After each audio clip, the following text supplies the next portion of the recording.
Yo, what's going on, folks? Mark here at Motion Fitness. Today we're going to run through a cracking exercise, which is the kettlebell swing. Now, you probably see a lot of people doing these here in the gym. I see a lot of people doing these wrong, which is one of the reasons why I wanted to talk you through this one today. It's a massively beneficial exercise. You've probably heard of people talking about, the deadlifts and stuff, being a massively beneficial exercise, challenging our whole posterior chain. The kettlebell swing is like a ballistic variation of it. It's like a more explosive variation. Using all them same muscles. So there's a lot of muscles being worked in the swing. Our whole posterior chain, our calves, our hamstrings, our glutes, our core, our lats, our forearms, everything with the grip. There's a lot of stuff being worked in one movement, and the intensity is a lot higher. It's almost like a cardio exercise as well as a strength exercise. Now, a few mistakes that you'll see. I'll run through the mistakes actually later once we get going with the kettlebell. But I'll talk you through right from the setup to the breathing and everything in between. Alright? So, first thing is you have to understand you need to have a kettlebell that's quite heavy and challenging. Why? Now, if you're just starting off and learning the movement, go a little bit lighter. But the whole point of the kettlebell swing is to challenge and use your hips, hamstrings, and glutes to propel it up. If the kettlebell's too light, what happens is people will just start lifting it with their arms. So you just hold that kettlebell out there straight with your arms for ages because it's just too light. And they're doing this movement, which yes, the movement is correct, but they're not going to be working the muscles we want to be working. If that makes sense. It's not really going to be that challenging on your core either with a lighter kettlebell. Okay, so next on the challenging. Alright, next thing is the setup. So you want to start off about a foot or so away from our kettlebell. So the easiest way is just stand 1 foot in front of it. There we go. Alright? Distance with our feet, just outside shoulder distance, okay? Nice balanced stance, alright? Next thing then is our hinge, not squat. We're not doing this. Alright? We're going to hinge at the hips. Alright? So we soften the knees, and then we're going to try and reach the wall with our bum. We're going to stick it out. Okay? And then we're going to sit down into it. Now you start feeling it in our hamstrings and our glutes.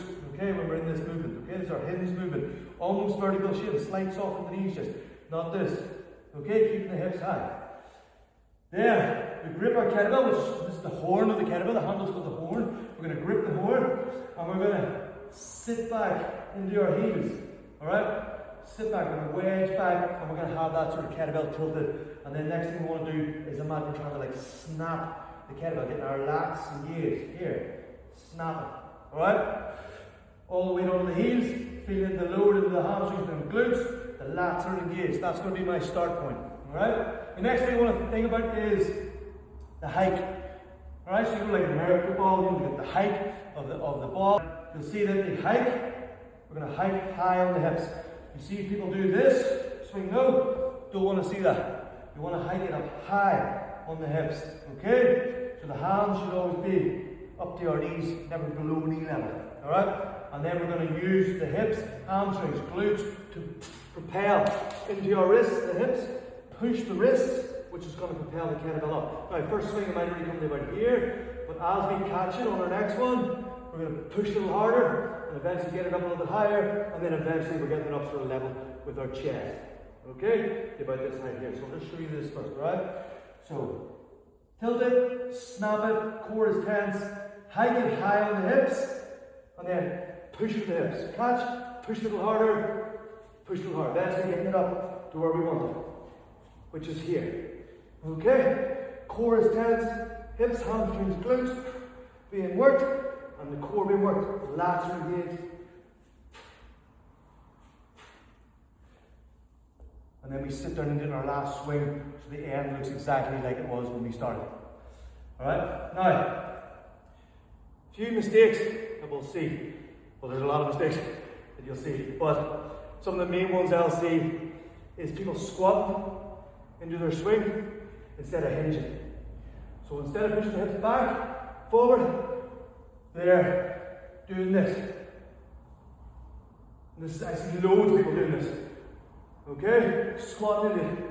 We don't want that. That load is coming down, and we're bouncing out of the bottom of that squat. All that load is coming down on their low backs, and you might start feeling sore backs and stuff after doing swings. If that's the case, you're probably bouncing out of your squat like that. Okay? So we don't want to be doing that. The other thing we'll see is people leaning back at the top. We swing it, and they're leaning back like this. Okay? We don't want that either. We want to tuck, bum squeeze, core tense, solid like we're doing a plank on the ground, only standing. Okay, so everything should be solid engaged, none of this leaning back. Okay? So, swing, solid, core tense.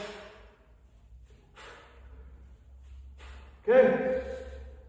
The other thing we'll see is people swinging it too low. So their hands will be down here. Then we start feeling mid, upper back, we're rounding our back loads. The kettlebell should, like the wrist should be in contact here.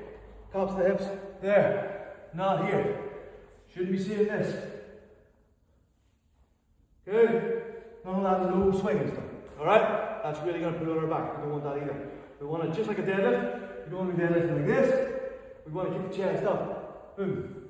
Okay? Same thing. Chest up, hand contact, just here, not here. Okay?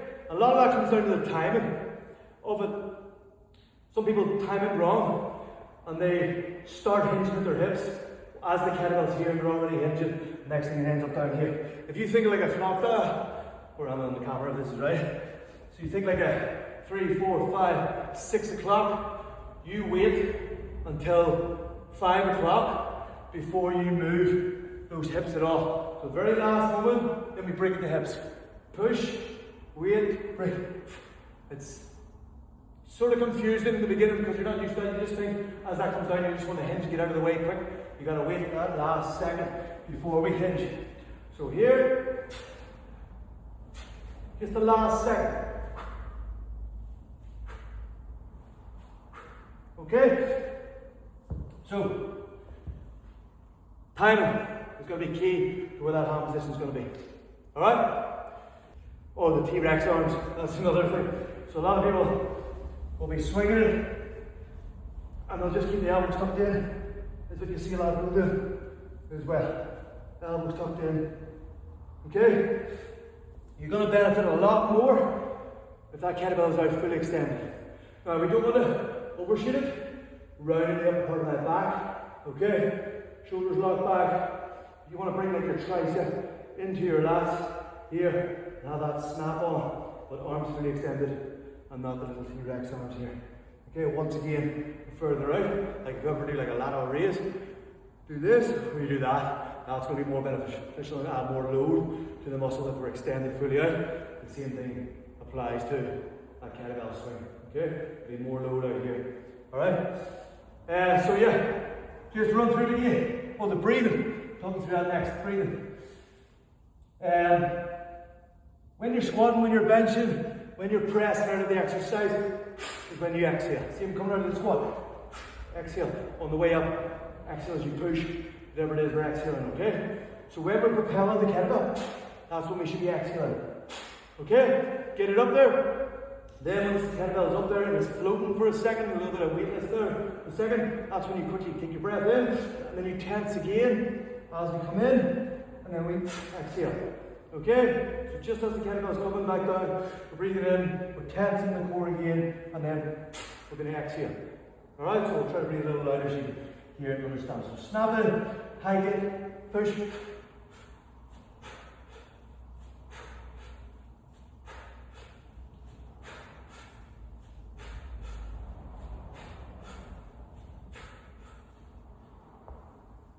Always parking like that. Okay? Try these things. If that's you, squatting, feeling your low back, try hinging. Tense the core. Don't lean back. Okay? Don't be dropping too low. Okay? Keep the lats back. Snapping that kettlebell, get the lats on, big stabilizer for our spine. Core engaged all the time. Hinging, not squatting. Any questions? Let me know. Hopefully you practice these. If that's been you, maybe this will change the game for your kettlebell swings. Hopefully it does.